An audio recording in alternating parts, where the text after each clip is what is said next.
Subject and predicate. We can divide a sentence into two part, subject and predicate. हम एक sentence को two parts में divide कर सकते हैं. One is subject and the other is predicate. The subject is the doer of the action. Subject वो होता है जो एक्शन को करता है.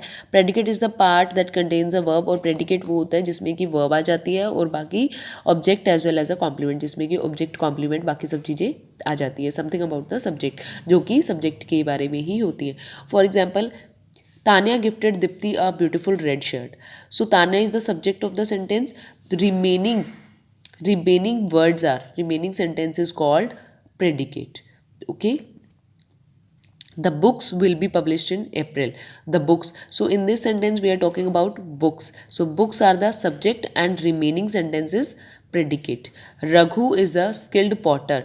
Raghu is being talked in the sentence. So Raghu is the subject and remaining sentence is called predicate. Okay. There are four kind of sentences. Let's learn about them. चार तरह की sentences होते हैं. First is imperative sentence. Sentences that express order, commands, request और suggestions are called imperative sentence. जो sentences orders, commands, request और suggestions को express करते हैं उनको इम्पेरेटिव सेंटेंसेस कहा जाता है. For example, please pass me the salt. मुझे साल्ट पास कर दो. This is request because please is given. Maintain silence in the hall. Hall की साइलेंस मेंटेन रखिए. So this is order. You can join aerobics to stay fit. This is a suggestion कि आप fit रहने के लिए aerobics join कर सकते हैं. सो दो sentences which express order, commands, request and suggestions, जिसमें ऑर्डर दिया जाता है, कमांड दी जाती है, रिक्वेस्ट की जाती है या सजेशंस दिए जाते हैं, उनको इम्पेरेटिव सेंटेंसेस कहते हैं. Next is declarative sentences. Sentences that declare statements or express viewpoints are called declarative sentences. जिन सेंटेंसेस में स्टेटमेंट डिक्लेयर की जाती है, मीन्स एक नॉर्मल स्टेटमेंट होती है, उनको डिक्लेरेटिव सेंटेंस कहते हैं. For example, I wish to learn the guitar someday. तो ये क्या है, एक व्यू पॉइंट बताया है कि आई विश कि मैं किसी दिन गिटार सीखूं. Honey is a natural and healthy sweetener.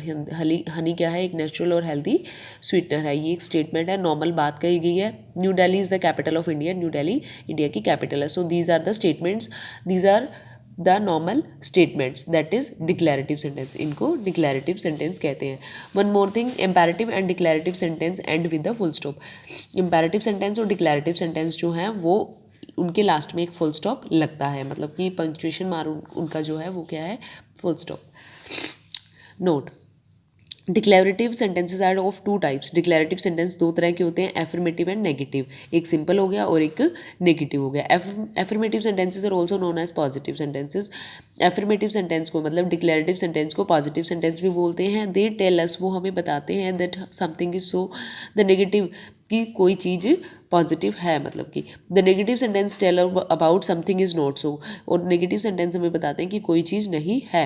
We can convert positive sentence into negative sentence by, हम पॉजिटिव सेंटेंस को नेगेटिव सेंटेंस में चेंज कर सकते हैं. कैसे? Adding not to the verbs, verb के साथ में ऐड को यूज़ करके.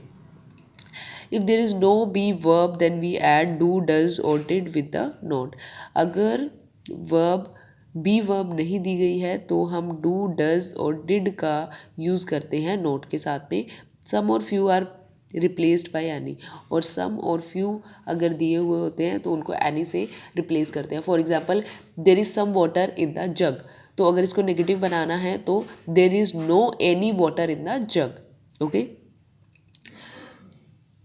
देर is few students in the class.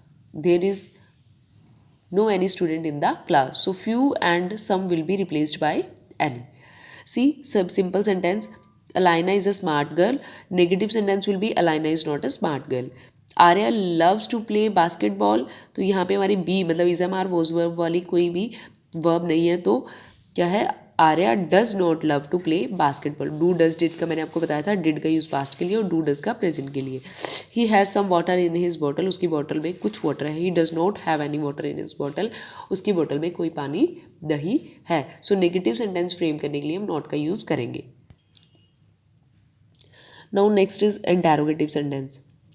Sentences that ask questions or inquire about something. जिन सेंटेंसेज में क्वेश्चंस पूछे जाते हैं, इंक्वायरी की जाती है something or someone are called interrogative sentence, उनको इंटेरोगेटिव सेंटेंसेस कहते हैं. And interrogative sentence ends with the question mark. Interrogative sentence के लास्ट में क्वेश्चन मार्क लगाया जाता है. सी, how far is the Mumbai from Delhi? This is the question. Is this the way to Mr. Jaspal's office? Jaspal के office की तरफ कौन सा वे जाता है. Where have you been since morning, तुम सुबह से कहाँ थे. What is your name, where are you going, what are you doing, in which class do you read. So all these are questions and that is called interrogative sentences. And an interrogative sentence ends with a question mark. See this. Next is exclamatory sentence. Exclamatory sentences that show strong emotion. Exclamatory sentence जो है वो strong emotions को show करते हैं and sudden feelings, या फिर कोई suddenly हमें कोई happiness की, excitement की, pain की, surprise की या sadness की हमारी कोई भी feeling होती है, उसको जब हम express करते हैं that is called exclamatory sentences. Like what a beautiful scenery, कितनी सुंदर सीनरी है. How lazy she is, वो कितनी lazy है. Oh, I am late for work. हाँ, बेल काम के लिए late हो गया.